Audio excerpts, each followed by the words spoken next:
Hello everyone and welcome to a Transport Fever 2 how-to guide. Today we're going to be looking at how to use the in-game camera tool to create cool cinematics so that we can show off our creations. Now the first thing you need to do is once you've got the game loaded up is go into your settings and then over to the advanced tab and make sure that you have the enable camera tool selected and apply that setting. That should bring up the little picture of a camera down on the bottom taskbar here, and if you click on that it opens all the settings we're going to need. Now you can see here you need your correct screen resolution selected, which should be by default, and you have the two options of picture and video.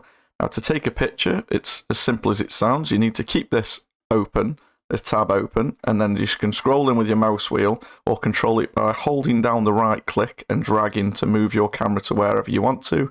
If you hold down the left mouse button and go up and down, it brings the height up and down, so you can move all the way down. Use your middle mouse button to be able to free rein by holding that down and use the wheel to scroll in. So get your camera into the position where you're happy, where you want to take the photo from, and then all you need to do to take a photo is to click this little camera button. Click that, and then that has now saved, and at the end of the video I'll show you where these get saved to as well as the videos. But for the main bulk of this video, what we want to do is get into the video tool. Now just for a nice simple demonstration, what we'll do is we'll select the video mode here. Now this all happens through a thing called keyframes. Now I'd recommend keeping this frames per second at 30. You can go up to 60, but it takes a lot longer to render and the quality doesn't improve much at all. So if I were you, I'd keep it at 30. I would have the draw path and draw crosshairs ticked, and unless you want the bottom user interface involved and these little buttons at the top here for the menus, leave this render UI unticked. I would strongly recommend having that unticked. And now all we need to do is get our camera. You can see the center is where this red crosshair is in the middle. So if I'm going to do a video going around this area of the new museum here on my only trams map, what I will do is I'll start with the crosshair in the center. You need to keep this window open again. It can get in the way sometimes, I do have to be honest, but you do have to keep it open, otherwise it'll stop your recording. So what you want to do is start off wherever you want to start your video by clicking this add keyframe. And you'll see now if we use the drop down for keyframes, it's picked up this point. And now all we need to do with the controls I mentioned before is move the camera to the next point. So if I go over to a 90 degree over here, turn my crosshair back to a similar area so that that's still the central focal point of the video, and click the plus again. That's now added the second keyframe. Now I want to move over to the other side here. As you can see at the minute, just for a quick video, I'm just going to put these 4 frames in. So we do a complete circle around, and we can do sort of a circular route with the camera. You'll see all come, you know, it'll be easily visible in a minute of how we do it. If you double click then your first 0 frame and add that in again at the bottom after keyframe 3, you can now see that the camera will return to exactly where it is. So if we now click the play button, it will follow around the path. You can see the path in the sky where it's going to go. And all it's doing is the camera is following the path between all of those points. Now you can see at the minute that just before it gets to the end, it's speeding up. It's counting up the time here. We're currently in keyframe 1. It goes 0 to 1, then 1 to 2. Now we've just hit keyframe 2. We're going to 3. And then it'll finally head round to 4. Now you can see it's a little bit janky at the moment because it's speeding up. In the menu here, it's the time set to the same speed for every single one, and it's got a time that it needs to hit each waypoint. Now the easiest way to deal with that is you click this little pencil mark here where it says auto set speed, and you do that for all of your waypoints. And now if we click play again, if we go on keyframe 0, sorry, first to select, click on the play button, now you'll see this goes around and it's a hell of a lot smoother. It works out the timing that it needs, or the speed it needs to reach that keyframe at that time. And you can mess with these to pick up the speed. So if you've got a certain route that you want the camera to go through at a certain speed, you can play about with the speed in the time column. So the time that it arrives in, it'll automatically pick up the speed. So you can have a slower portion of video, and then if a train comes past, it speeds up or something to go past. But that's the bare bones of how to draw a video. Now, what I want to do now is we'll just quit out of that there. The other thing to notice is, whilst this video is going round at the moment, you can see that the sky is stationary, the clouds aren't moving, which for this video now, while I'm looking down, it's not too important. But if you're looking at a video down at street level and you can see the sky, it will make a difference.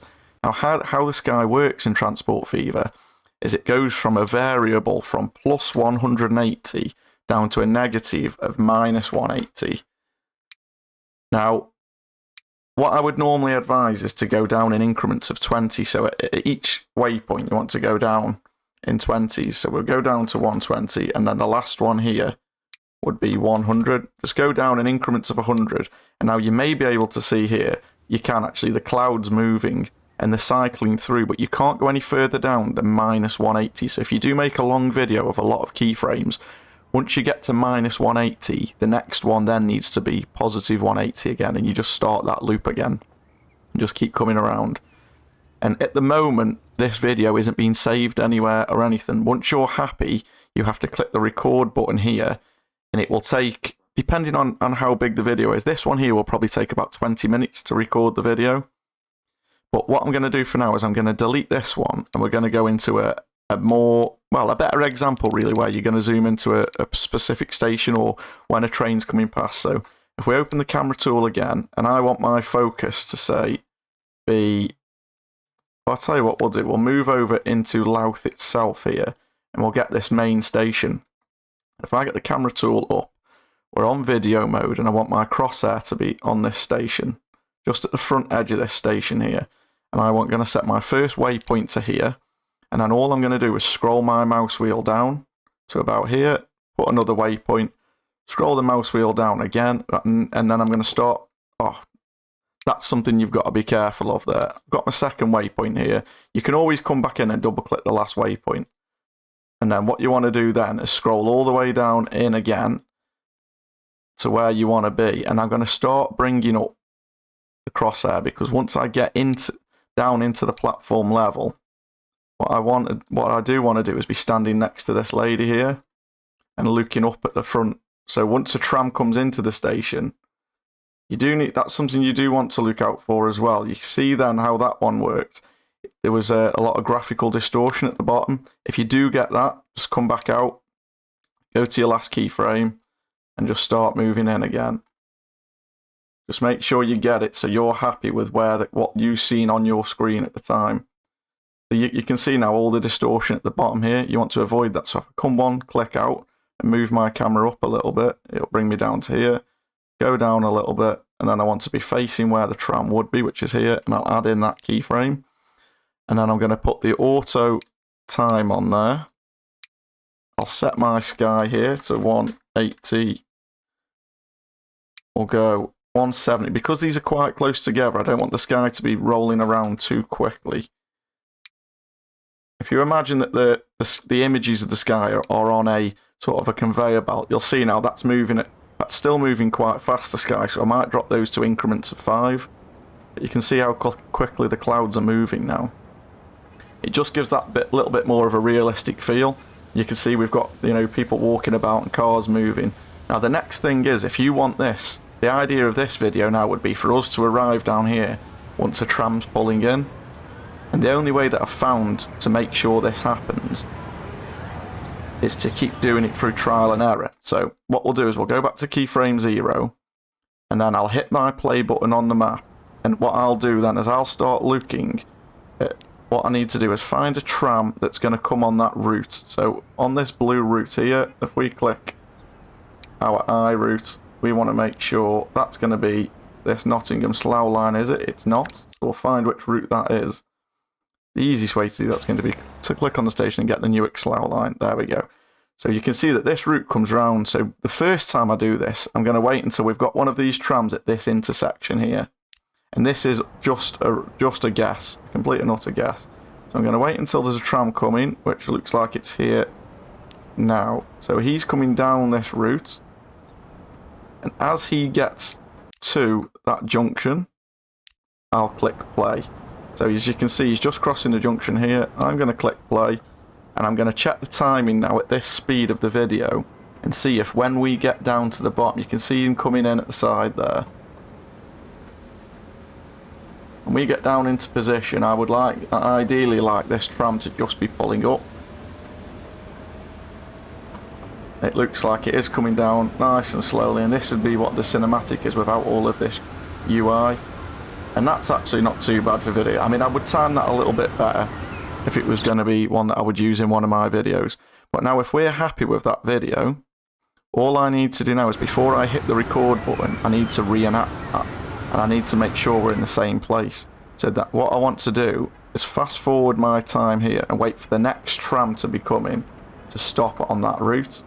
So they come in from this side of town. We'll wait for the next tram to come along, which I believe is this one coming along the road now. And as soon as he gets to this intersection, or I might leave it until just after this time because we're a little bit delayed, and then we'll hit the record button and you'll see what happens when you go into record mode. Should be coming around this corner here any second. Whereas it looks like there's a little bit of traffic along that street. I can just see in between the buildings. Here we are. So he's coming along now.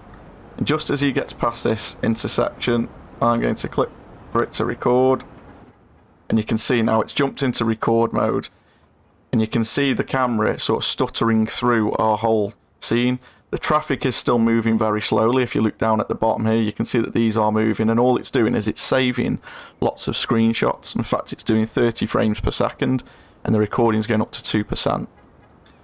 Now once this is done, it'll get to 100% and it will automatically save that file in the Steam folder where Transport Fever is. And I'll put on the screen now the directory. The only difference will be in the drive that you've got it located. So mine's going to be in the D drive, but for you it could be in your C drive, E drive, or wherever you've got your games and your Steam account saved. So I'll jump into there and show you where it saves. Or actually, I'll just put it up on the screen. And then for the next section, what I'm going to do is for anybody else that wants to use these in any kind of videos or wants to save them as a video or use them in any kind of editing software for YouTube videos or anything, I'll give you a little 2-minute demonstration with Premiere Pro of how to import them, because there is a special way to import this kind of file into Premiere Pro. So I'm going to wait for this to record and get saved, and then I'll catch you all just once that's done. Okay guys, so my video's just finished recording and saved. All you need to do is open up a blank Premiere Pro project, and then down in the bottom right corner here where you import your files, just right click anywhere, click import. We need to find the location, which for me is D drive, Steam, user data 177.0.2503, 1066.780, into local, into recordings, and then this is the video. Now what you need to do is make sure that you click on image 0 and you've got the image sequence box checked. If you haven't, it will install or import even all 900 of these files. Make sure you've got 0 clicked and the image sequence box ticked. Then click on open. It'll drag it in as a video. You can drag that over then into the sequence. And then as you can see, that brings it up here. You can click play and you can play the video. And then you can drag and drop this into your video wherever you want to put it if you're making a YouTube video, or you can just export this yourself as you normally would using the export feature at the top. But that is now how you've got it into Premiere Pro and how you get it all sorted. Now I really hope this video has helped a few of you out. If you have enjoyed it and you've liked the how-to video, please do hit the like button and give me a subscribe. If there's anything else in the game you'd like to see a guide on, please do let me know and I'll be more than happy to get them out there for you. But other than that, as always, thanks for joining me for this one, and I'll catch you in the next video.